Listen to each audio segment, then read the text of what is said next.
फेफड़ा है, और फेफड़ा में कंठ चक्र से हृदय चक्र तक का जो ये सिस्टम है, यहाँ पर वायु तत्व की अधिकता है। अब हृदय चक्र से नाभि चक्र तक जो ये भाग है, यहाँ पर किसकी अधिकता है? अग्नि तत्व की। किसकी? अग्नि तत्व की। अग्नाशय, आमाशय, पित्ताशय यहीं पर है। नाभि चक्र से और हृदय चक्र तक यहाँ पर अग्नि तत्व की अधिकता है। जो 5 तत्वों से हमारा शरीर बना, हमारे शरीर में उनकी अधिकता कहाँ पर है, वो ज्यादा कहाँ पर पाया जाता है, इस बात पर चर्चा हो रही है। नाभि चक्र से घुटना तक, इस नाभि चक्र से घुटना तक का जो भाग है वो जल तत्व है, वहां पर जल तत्व की अधिकता है। और घुटना से एड़ी तक का जो भाग है, यहाँ पर पृथ्वी तत्व की अधिकता है। तो ये हमारे शरीर में इन 5 तत्वों की अधिकता है। अब कोई भक्त ये भी कह सकता है, महाराज इनको न जाने और जाने तो इससे फायदा क्या है, ये भी जान सकते हैं। हाँ, देखिए, अगर हम आकाश तत्व की बात करें, आकाश तत्व कहाँ होता है? शून्य में होता है। कहाँ होता है? शून्य में। और शून्य कहाँ है? आपके दिमाग के थोड़ा ऊपर, दोनों भौहों के बीच में त्रिकुटी, भ्रकुटी के बीच में त्रिकुटी के बीच में, जहाँ पर माताएं बहनें बिंदिया लगाती हैं, रोली, अक्षत, चंदन, बंदन लगाया जाता है, इसको त्रिकुटी कहते हैं।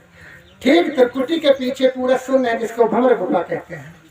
जब आप इसको समझ जाएंगे तो आपका ध्यान बढ़िया लगेगा। किसका ध्यान? किसी का नहीं।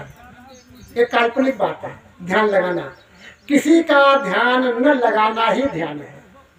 कृपया ध्यान देना, किसी का ध्यान लगाना ही ध्यान है। ये हम नहीं कहेंगे, गोस्वामी जी ने बताया है। भक्ति स्वतंत्र, आप स्वतंत्र भक्ति के लिए किसका ध्यान लगाना है? किसी का नहीं।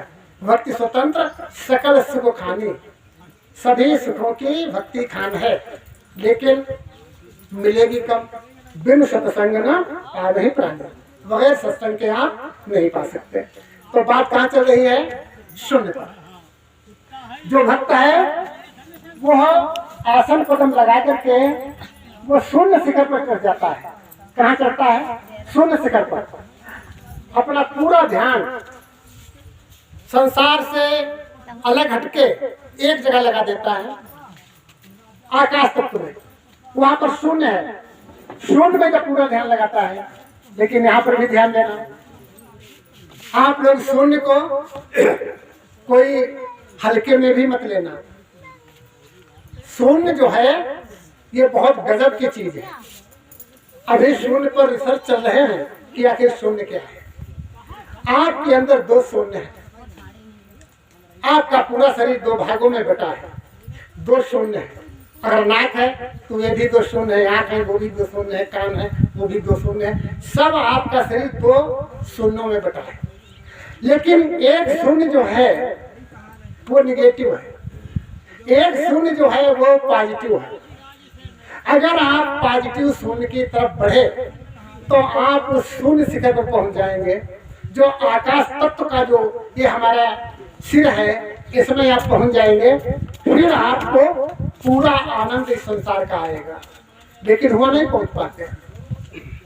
अब शून्य 2 भागों में बटा, ये हम कह रहे हैं, ये हमारा रिसर्च, हमारा अनुभव है।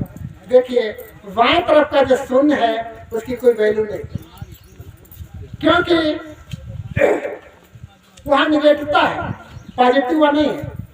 पॉजिटिव दाहिने तरफ है। और दाहिने तरफ का शून्य कैसे है? जैसे